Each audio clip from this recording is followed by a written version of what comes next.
Hello fellow football connoisseurs and welcome to the Quick Take. Some of you may be aware, but the UK has just been hit by a massive storm, and so there may be some background noise in this video. Speaking of this video, today we received some pretty bad news regarding the future development of the new stadium, along with some updates for Benzema, Wirtz and Sesko.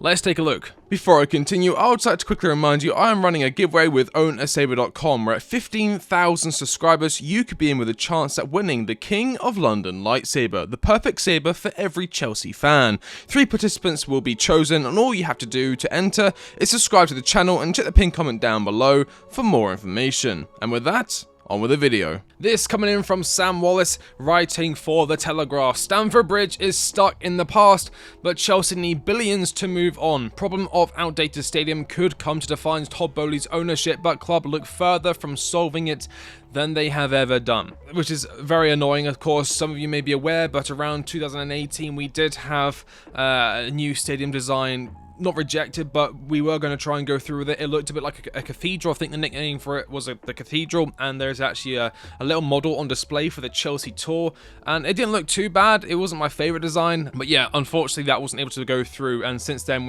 we've been stuck in the 40,000 capacity stadium ever since. The 7 hired actors in green velvet jackets who made such a spectacle of themselves in the seats behind the home bench in Stamford Bridge's East Stand last Saturday were a small reminder of the huge problems that sit at the heart of Chelsea. They were part of a paid promotion of a new movie over the course of that match day. One more commercial deal the club decided was too good to turn down. The seats they occupied are part of the Dugout Club, which the new consortium ownership of Chelsea has been selling for as much as £3,000 each for a game, on the basis that you might find yourself on the same television shot as Mauricio Pochettino. That is outrageously expensive. Across the pitch in the West Stand upper tier, the club have launched Westview, a revamped hospitality offering where the most expensive season tickets for all league and domestic cup home games are £3,685. If it all sounds a bit grasping, then perhaps that is because the scope for change is so limited.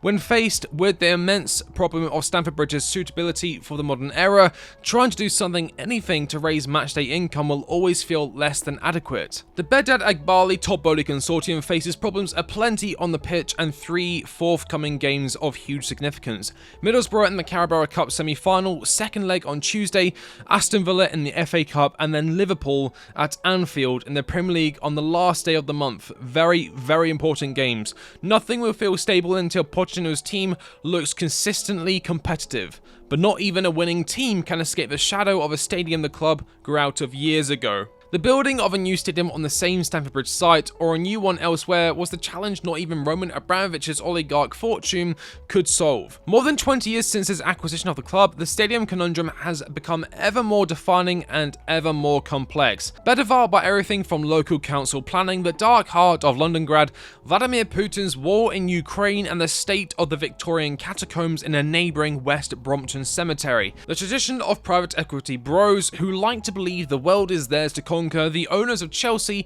will doubtless believe they are the men to complete the quest. Yet at Friday's annual meeting with Chelsea pitch owners, the PLC, run by fans, which has owned the freehold to the pitch since 1993 and a key stakeholder in any rebuild, it was clear that the club are back to the very start again, which is of course very frustrating. Getting a new stadium, although some may not see it as a big priority right now, we're about to find out just how important it is in terms of long-term revenue, bringing money in, season out, and how far behind we are in terms of our competitors, in terms of bringing money into the club through matchday sales and tickets and such. By far the most experienced British property expert at the club is director Jonathan Goldstein, who was an original part of Boehly's consortium, the latest man to take on the ultimate West London basement excavation tension.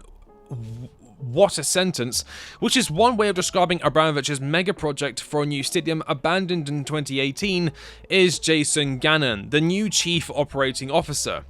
He was the managing director of the SoFi Stadium built by the Kroenke family for NFL franchise Los Angeles Rams and opened in 2020. Kasper Stilsvig, Chelsea's chief revenue officer brought in from AC Milan, will also have a part to play, but whether these two bright-eyed exec hires are still there on the putative day at some point in the future when a new stadium is opened is very much up for debate. The estimated cost of a new stadium is extraordinary, the timescale remarkable, upwards of £2 billion and perhaps as long as 6 years from the start of the planning process to anything close to completion, with the team obliged to play elsewhere for as many as 3 seasons, perhaps more. Some fans could prefer Craven Cottage as a temporary ground share for proximity. The club would look at Wembley for size and hospitality offering. Of course, in my opinion, Wembley would be the best option. It provides the size of the pitch that we require in terms of getting the best out of the players like Mudryk. Of course, the Wembley Stadium is a lot bigger. Well, I say a lot bigger. The Wembley Stadium is larger than, and the pitch is larger than the one we have at Stamford Bridge.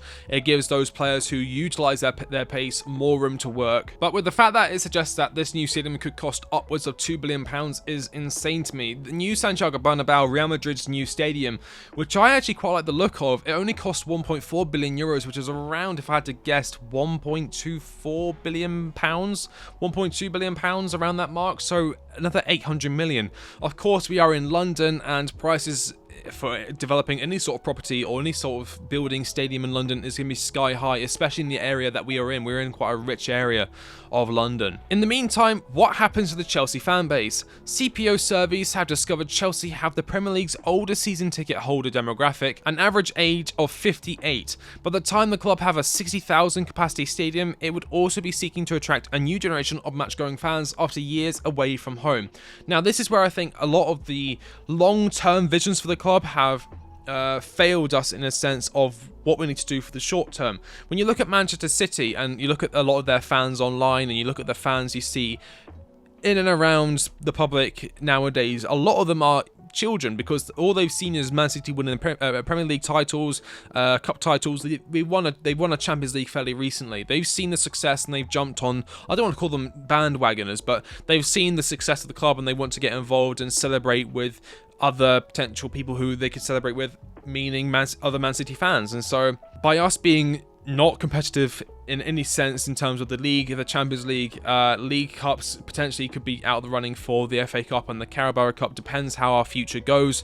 If we don't win these titles and we don't bring in these new fans and we don't give a first team to really get behind, we're going to struggle bringing in new fans. We're going to struggle adapting to the new generation. They're going to want to support the likes of Man City and Arsenal, who actually are achieving things in the world of football and who actually do look like competitive sides and teams that are fun to watch. Chelsea for the past 2 seasons have been really painful to watch, and it's certainly not going to attract any new fans. Some may like the chaos of it all, but when you're trying to find a new club to support, a lot of the time you look for the one that's most successful in the here and now, and that's just not us. And so I do think that we will have an issue when we do get the new stadium, getting new fans, bringing our average demographic down, basically. The 40,341 capacity Stamford Bridge shrinks in size with growing matchday broadcaster demands. The most recent Deloitte audit of club's finances had Chelsea's annual matchday income at £82 million. Tottenham Hotspur's was £125 million, Liverpool's was £112 million. The ever more outdated Old Trafford earned Manchester United £126 million. To close the gap, Chelsea will have to build the most expensive stadium Europe has ever seen. The club have bought most of the Oswald Stoll Veterans Housing site, abutting the stadium for £80 million. The options to move elsewhere are now vanishingly small, although not impossible. The Earls Court development north of Stamford Bridge has a well-advanced master plan with no provision for a stadium. Changing that course in the minds of the 2 applicable London Borough Councils would require a large amount of money and political will. Not rebuilding Stamford Bridge is not an option either, as Abramovich knew. The plan he commissioned was famously to dig downwards to accommodate a stadium bowl big enough to build across the 2 railway lines to the north and east. The vision was undoubtedly magnificent, but given what has happened since, one looks at those old projections for the future as one might a 1950s science fiction epic. The club at least knows that it obtained planning once the Hammersmith and Fulham Council and can do so again. Objections from local residents to living next to such a vast building site are likely to be even more vehement a second time. The potential damage to the catacombs from building activity reverberations was named in planning last time. Stadiums, however impressive, are not trophies. They are means to winning trophies and all the other parts that come with being a successful club. Yet if Chelsea's new ownership do build a new bridge in the next 2 decades, they may well feel like they deserve a shiny cup of some sort. It is the one challenge amid all the success modern Chelsea have never really come close to solving. When I think about Stamford Bridge, I think about the history and the memories that have been created over the years and the vast amounts of success that we have enjoyed at that beautiful stadium. But I think Charles Bronson said it best when giving advice to Tom Hardy: sometimes when you want to grow, you have to cut off a piece of yourself.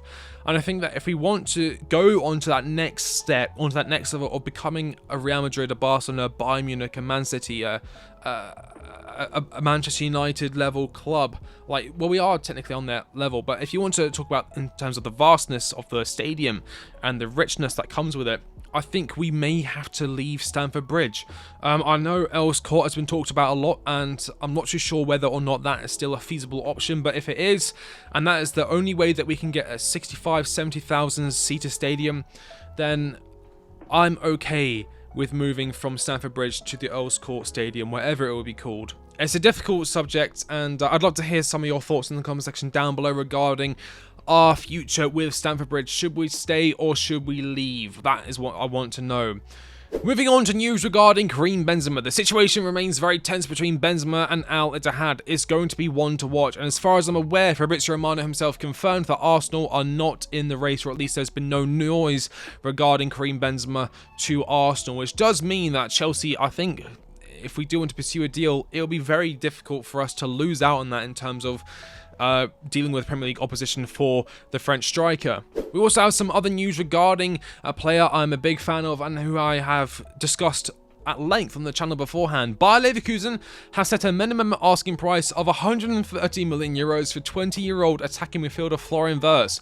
All top clubs in Europe are observing every step of Wirtz. That's coming in from Sport Bild. Wirtz is, of course, one of the best young talents. Can you even call him a young talent anymore? I feel like he's actually fairly experienced at this stage, but he's one of the best players in terms of that creative number 10 in world football right now. He is an integral piece of the puzzle to Xabi Alonso's Bayer Leverkusen side, who are of course still undefeated in all competitions this season and who sit very comfortably at the top of the Bundesliga table, especially with Bayern Munich losing today.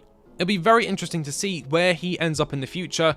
I can imagine him going to Bayern Munich. It does seem like everything that's good in the Bundesliga goes to Bayern Munich, just so basically there's no competition. They do have a monopoly on that league. And finally, we have a story from Ekrem Kanur. Chelsea are planning to start negotiations to sign RB Leipzig striker Benjamin Sesko. Now, I did report on the Sesko release clause the other day. Of course, it is around £42-43 million.